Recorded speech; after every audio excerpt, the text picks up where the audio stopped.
म गणितको विद्यार्थी हो, म्याथमेटिक्स पढा हो, तर समाज र राजनीतिमा म्याथमेटिक्स प्रयोग गर्ने मान्छे चाहिँ होइन म।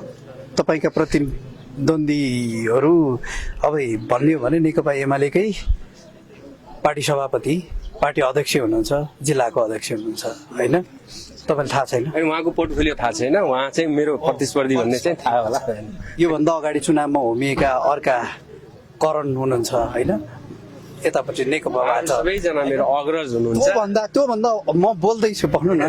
त्योभन्दा फरक तपाईँले के भनेर जनताको मन जितिरहनु सक्नुहुन्छ?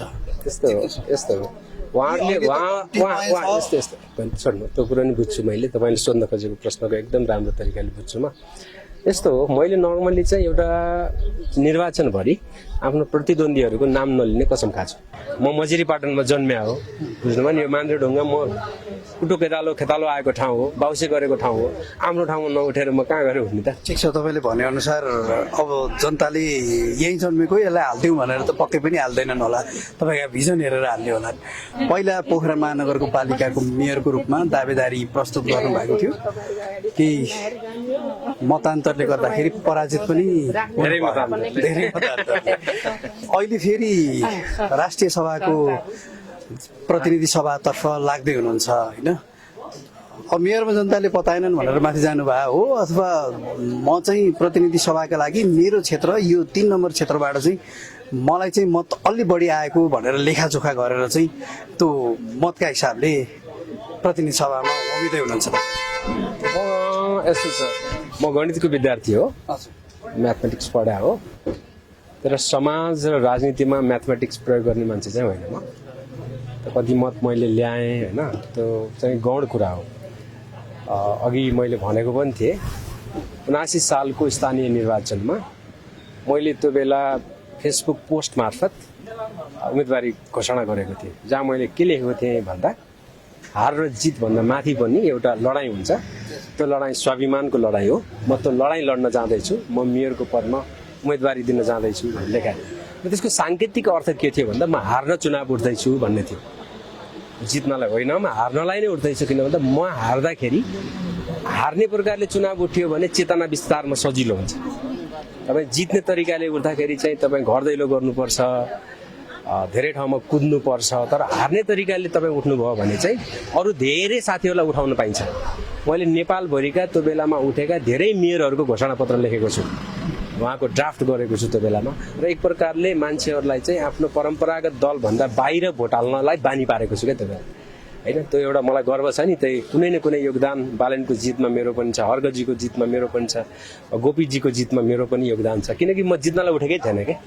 र अहिले चाहिँ तपाईँको यो यो राजनीतिमा जोडिनु भनेको एउटा फरक परिवेश हो त होइन। एउटा आन्दोलनको छेकलमा यतिका धेरै युवाहरूले ज्यान गुमाउनु पर्यो। यो अवस्थामा चाहिँ म दलविहीन राजनीति गरिबस्छु होइन, म इन्डिपेन्डेन्ट पोलिटिक्स नै गरिबस्छु वा म लेखेरै गरी बसिबस्छु भन्ने चाहिँ मेरो अन्तरात्माले दिएन। र हाम्रो टिममा लगभग बालनजीको टिम समूह सबैले चाहिँ के निर्णय गर्यो भने होइन, अब दलीय राजनीति नै गर्नुपर्छ भनिसकेपछि म दलीय राजनीतिमा आएको। त्यो बेला मैले कति भोट ल्याएको थिएँ, त्यो भोटको हिसाब किताब कहाँबाट खसेको थियो, कुन वडाबाट खसेको थियो, मेरो यो आफू जन्मेको ठाउँ हो क्या। कास्की क्षेत्र नम्बर 1 भनेको मेरो भावभूमि हो, मेरो जन्मभूमि हो। मैले खाइ खेलेको यहीँ हो, यहीँ बिजीपुर कलामा पौडी खेल्या हो, त्यहीँ म बेगनासमा पौडी खेल्या हो होइन। म मजिरीपाटनमा जन्म्या हो, बुझ्नुभयो नि। यो मान्द्रेढुङ्गा म कुटो खेतालो आएको ठाउँ हो, बाउसे गरेको ठाउँ हो। आफ्नो ठाउँमा नउठेर म कहाँ गएर हुने त? ठिक छ, तपाईँले भनेअनुसार अब जनताले यहीँ जन्मेको यसलाई हालिदिउँ भनेर त पक्कै पनि हाल्दैनन् होला, तपाईँका भिजन हेरेर हाल्ने होला। त्यति बेला तपाईँले फेसबुकमा लेखेँ भन्नुभयो, तपाईँले सायद सबैभन्दा पहिला कम खर्च सार्वजनिक गरेको पनि तपाईँ हुनसक्छ होइन। त्यही हिसाबले पनि हेर्ने हो भनेदेखि अहिले तपाईँले जुन बालनको कुरा गरिरहनु भएको थियो, तपाईँ त बालेन पक्षको भन्छन् होइन, बालेनको साथी भन्छन्, बालेनको टिम भन्छन्। त्यही टिम भएर 1 नम्बरको टिकट तपाईँले हात पारेको पनि भन्ने एउटा आरोप छ।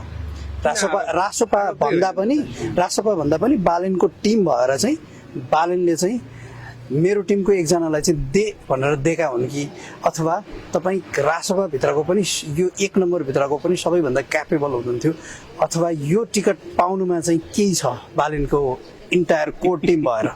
राम्रो प्रश्न। तपाईँको यस्तो प्रश्नले चाहिँ के देखाउँछ भन्दा दुईटा चिज देखाउँछ। एक नम्बर देखाउँछ कि तपाईँको हाम्रो यहाँको उम्मेदवारहरू बिचको होइन मेरो सम्बन्धलाई तपाईँले केलाउन खोज्नु भएको एउटा हुन्छ। म एउटा देशको एउटा योग्य नागरिक हो, म आफ्नो सामाजिक आन्दोलनमा लागेको। यही प्रश्न तपाईँले बालेनलाई सोध्नु नि गएर, झापाको टिकट तैँले किन लिस्, रासोपामा लागेको, टिकट पाइन्न भनेर रासोपामा लागेको, त्यो भएर लिस् भनेर सोध्नु न एकपल्ट। त्यही प्रश्न सोद्धा हुन्छ नि त, बुझ्नुभयो नि? सोध्नु न, रासोपामा नलागेको भए तैँले झापाको टिकट पाउँथिनस्, त्यो भएर ल्यायो भनेर भन्नु। यो नचाहिँदो प्रश्न हो कि, अनावश्यक र यो असान्दर्भिक प्रश्न हो, बुझ्नुभयो नि? किन भन्दा यो म रासोपाको केन्द्रीय सदस्य हो, बालेनको साथी सँगसँगै त्यो बालेनजी र रविजीको पछि भएको केन्द्रीय बालेन पहिला थियो र होइन, थिएन नि। तपाईँको भागमा टिकट पर्यो कि भनेको मैले? टिकट भनेको व्यवहारिक पक्ष हो क्या, दुइटालाई दिनु मिल्दैन, एउटाले लिने हो होइन, एउटाले लिने हो नि त टिकट त हो। र हाम्रो साथीहरू यहाँ आकाङ्क्षीहरू, उहाँ नै आकाङ्क्षी हुनुहुन्थ्यो एकजना साथी होइन। त्यो के हो, हाम्रो यो सौहार्दतापूर्ण नै हुने हो, एउटाले पाउने हो नि, काङ्ग्रेसमा नि एउटाले पाउने हो, एमालेमा नि एउटाले पाउने हो, माओवादीमा नि एउटाले पाउने हो। मैले पाएँ, साथीहरूले मानिदिनु भयो अथवा पार्टीले टिकट दियो होइन। कुनै एउटा व्यक्तिको साथी हुनुको कारणले टिकट पायो भन्नु चाहिँ एक प्रकारको अपमानजनक आरोप हो क्या। त्यस्तो आरोप चाहिँ मलाई लाग्दैन कि मैले, मेरो आफ्नो पहिचान छ होइन, म यो देशको लेखक हो होइन, लेखिरहेको छु, पत्र पत्रिकामा लेखिरहेको मान्छे हो, सामाजिक आन्दोलनमा भाग लिइरहेको मान्छे हो होइन, यहाँका आम नागरिकका माग मुद्दामा पैरवी गरिरहेको मान्छे किन भयो भन्नु न? तपाईँ चुनावमा पनि भाग लिनु भएको, यति मात्र यो बालेनसँग नजिक भएको कारणले गर्दाखेरि अहिले ठ्याक्कै रासोपामा जाने बित्तिकै तपाईँले टिकट पाउनु भयो कि भन्ने? एउटा बालेनसँग नजिक भएको कारणले भन्ने होइन कि, बालेन हामीले गरेको सामाजिक आन्दोलन छ नि, जुन इन्डिपेन्डेन्ट पोलिटिक्सको जुन आन्दोलन छ नि, हामीले गरिरहेको वैकल्पिक राजनीतिको जुन आन्दोलन, त्यो आन्दोलनको हिस्सेदारी हो क्या। त म न बालेनसँग सँगै फुटबल खेलेको मान्छे हो, न बालेन चाहिँ मेरो टोलमा जन्मिया हो। त हामीलाई एक केले बनायो भन्ने हो क्या, बालेन र मलाई एक केले बनायो भन्नु न। म उसँग सँगै पढाए नि होइन, उसँग गुच्चा खेले होइन, एक्ज्याक्टली। त्यो भएर मुद्दाले नजिक भएको त, मुद्दाले म त रविजीको नि उत्तिकै नजिक छु, बुझ्नुभयो नि? म उहाँको पनि उत्तिकै प्रेमिल साथी हो।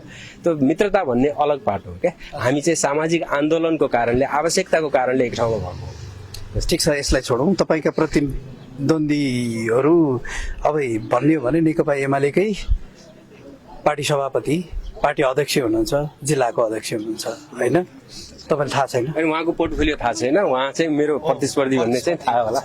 योभन्दा अगाडि चुनावमा होमिएका अर्का करण हुनुहुन्छ होइन, यतापट्टि नेकपा सबैजना मेरो अग्रज हुनुहुन्छ। त्योभन्दा म बोल्दैछु, भन्नु न, त्योभन्दा फरक तपाईँले के भनेर जनताको मन जितिरहनु सक्नुहुन्छ? यस्तो हो उहाँहरूले छोड्नु, त्यो कुरो नि बुझ्छु मैले, तपाईँले सोध्न खोजेको प्रश्नको एकदम राम्रो तरिकाले बुझ्छु म। यस्तो हो, मैले नर्मली चाहिँ एउटा निर्वाचनभरि आफ्नो प्रतिद्वन्दीहरूको नाम नलिने कसम खाछु, सुन्नु। त्यो भएर म त्यो जरुरी पनि ठान्दिनँ मैले। उहाँहरू एकदम अग्रज हुनुहुन्छ, कुनै एउटाको किन लिनु भनेर क्या। त्यहाँ त उहाँहरू मात्रै हुनुहुन्न नि त, कोही स्वतन्त्र उठ्नु भयो होला, 17जना हो त। सबैजनाको नाम, म एउटा 17जनाको नाम कण्ठ गर्न मलाई कति समय लाग्छ हो, त्योभन्दा बढी त म जनताकोमा जान सक्छु। उहाँहरूको आफ्नो आफ्नो एजेन्डा लिएर जानुहुन्छ, म आफ्ना एजेन्डाहरू लिएर जान्छु। उहाँहरू राजनीतिक अस्तित्व आफ्नो आफ्नो पार्टीको योगदानको कारणले हुनुहुन्छ, हाम्रो आफ्नो आफ्नो राजनीतिक र सामाजिक आन्दोलनको कारणले हामी छौँ। जनताले एउटालाई चुन्ने हो, सबैलाई चुन्न सक्दैन। त्यो भएर मैले चाहिँ कुनै एउटा व्यक्तिलाई मात्रै प्रतिस्पर्धीको रूपमा हेरिरहनु चाहिँ कुनै आवश्यकता छ जस्तो मलाई चाहिँ लाग्दैन। मैले भन्न खोजेको सबै भन्न खोजे, तीभन्दा फरक किन, गणेशलाई किन जिताउने भन्ने हिसाबमा चाहिँ जनताले चाहिँ तपाईँलाई ठ्याक्कै मत हाल्ने कुनै आधार त दिनुहोस् भन्न खोजे हो। एउटा व्यक्तिको मात्रै चिज होइन नि, दलीय राजनीति भन्ने चिज चाहिँ एउटा व्यक्तिले व्यक्तिको मात्रै हामीले जस्तो कुरा भनौँ, कहिलेकाहीँ के हुन्छ भन्दा स्थानीय निर्वाचनमा वा अरू धेरै निर्वाचनहरूमा चाहिँ एउटा व्यक्तिका एजेन्डाहरू पनि प्रमुख हुन्छन् क्या। तर एउटा दलीय राजनीतिमा होइन, सङ्घीय निर्वाचनमा, प्रतिनिधि सभाको निर्वाचनमा होमिँदै गर्नु, एउटा व्यक्ति होमिनु भनेर चाहिँ राष्ट्रिय मुद्दाहरू पनि प्रमुख हुन्छन् क्या। त्यो मुद्दाको एउटा सिपाही म हो क्या, बुझ्नुभयो नि? त्यो मुद्दाले म हार्नु भनेको त्यो मुद्दाको एउटा अंश हार्नु हो, बुझ्नुभयो नि? त्यो मुद्दा स्थापित हुन्छ कि हुँदैन भन्ने मूलभूत प्रश्न चाहिँ त्यो हो क्या। कसरी गर्दै हुनुहुन्छ त घर दैलो अभियानहरू? अहिले हुन त घर दैलो भने ठ्याक्कै छैन, औपचारिक निर्वाचनको कार्यक्रमहरू छैन। जस्तो आज तपाईँले देख्नुभयो जस्तै उम्मेदवारहरूलाई चिन्जानु पनि गर्नु पर्यो। आफ्नो साथीहरू सबै यो नयाँ पार्टी हो, दल नयाँ हो, धेरैजना नयाँ आन्दोलनहरूबाट मिसिएका साथीहरू पनि हुनुहुन्छ। उहाँहरूको घुलमिलीकरण पनि भएको छैन होइन। यो घुलमिलीकरण होस्, सबै टोलहरूमा जाने, आफ्नो साथीहरू चिन्ने र उनीहरूलाई एक ठाउँमा ल्याउने, समायोजन गर्दै जाने एउटा प्रक्रियामा चाहिँ हामी छौँ। यसरी नै भइरहेको छ। यस्तो हैरान भएका जनताहरू, फेरि अब तपाईँले यही मात्रै भन्नुहुन्छ होला, हैरान भएका जनताहरू आश भनेको अहिले पछिल्लो समय नयाँ शक्ति छ। नयाँ शक्तिमा कोही स्वतन्त्र होलान्, कोही तपाईँ जस्ता घन्टी लिएर उठालान्, कोही के होला, माटो होला, उज्यालो के होला होइन। ती जनता पनि तपाईँहरूसँग भोलि ल यसले चाहिँ गर्यो भन्ने एउटा न एउटा आधार त पक्कै दिनुहुन्छ होला होइन। त्यो आधार भनेको बालेन प्रधानमन्त्री नै हो अथवा अरू के नै हुन सक्छन् कि तपाईँहरू गर यहाँका जनताको बारेमा भोलि संसदमा नडराइकन बोल्न सकिन्छ भन्ने त्यो त तपाईँ नै हुनुहुन्छ नै होइन।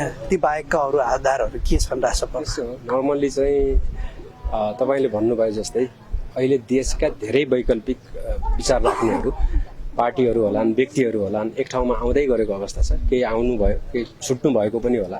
समय राजनीति एक दिनको खेला होइन, सँगै बिस्तारै सबैजना एक ठाउँमा आउनु नै पर्छ। समान विचार राख्ने, समान उद्देश्य राख्ने मान्छेहरू एक ठाउँमा उभिनुपर्छ। चरा चराको साथी हुन्छ होइन, बकुल्ला बकुल्लासँग, हाँस हाँससँग भनेर हामीले काग कागसँग भनेर हामीले सुनेकै उखान हो। हामीले कुनै न कुनै बेला एक ठाउँमा आउँछौँ नै। अब अहिलेको तत्कालको रूपमा चाहिँ बालेनजीको प्रधानमन्त्रीत्वमा एउटा सरकार बन्छ, हामीले जितेपछि एउटा सरकार बन्छ र त्यसले नागरिकका जति पनि आकाङ्क्षाहरू छन् आजको भोलि छुमन्तर भएर हुनेवाला छैनन्। यत्रो सयौँ वर्षदेखिको एउटा सत्ता छ होइन, सयौँ वर्षदेखिको एउटा विभेदको श्रृङ्खला छ, अभावको श्रृङ्खला छ, गरिबी छ, अनेक चिजको चाहिँ जकडिएको छ यो देश होइन। यो सबै समस्या एकैचोटि समाधान हुन्छन् भन्ने चाहिँ हामी गर्न सक्दैनौँ। तर कम्तीमा एउटा भ्रष्टाचार रहित होइन एउटा सरकार हुन्छ, एउटा सुशासनको प्रत्याभूति हुन्छ, अब डेलिभरी बेस्ड एउटा गभर्नेन्स चल्छ र नागरिकका आकाङ्क्षा अनुरूपको निर्माणका योजनाहरू हुन्छन् र तिनै तहका स्थानीय होस् वा प्रदेश होस् वा सङ्घीय सरकारको समन्वयमा जनताको अपनत्व हुने गरी मात्र विकासका योजनाहरू हुन्छन्। कसैको सनकको भरमा ठुल्ठुला योजनाहरू बनाइदिने र त्यसलाई निकममा राख्ने कामहरू हुँदैनन्। त्यसो गर्न सक्यौँ भने मात्रै पनि मलाई के लाग्छ भन्दा हाम्रो देश सानो छ, बजेट सानो छ होइन, त्यति मात्रै गर्न सक्यौँ भने र एकदम मितव्ययी तरिकाले, योजनाबद्ध तरिकाले विकास निर्माणका कामहरू गर्न सक्यौँ भने नागरिकका धेरै समस्याहरू हल हुँदै जान्छन्। यहीँ गरिखाने वातावरण भयो भने सानसानो व्यवसायी होला, ठुला व्यवसायीहरू होला, सबैले व्यवसाय गर्न सक्ने वातावरण यहाँ भयो भने चाहिँ के हुन्छ भन्दा मान्छेहरू यही अटिन्छ नि त। अहिले त व्यवसायलाई पनि अपराधीकरण गर्ने चलन भइराखेको छ होइन। कम्तीमा यहीँ बसेर काम गरेर खान पाउने वातावरण मात्र बनाउन सक्यौँ भने पनि हाम्रा युवाहरू विदेश जानु नपर्ला। एउटा त्यसको प्रारम्भिक खाकाहरू बनाउन सक्छौँ हामीले।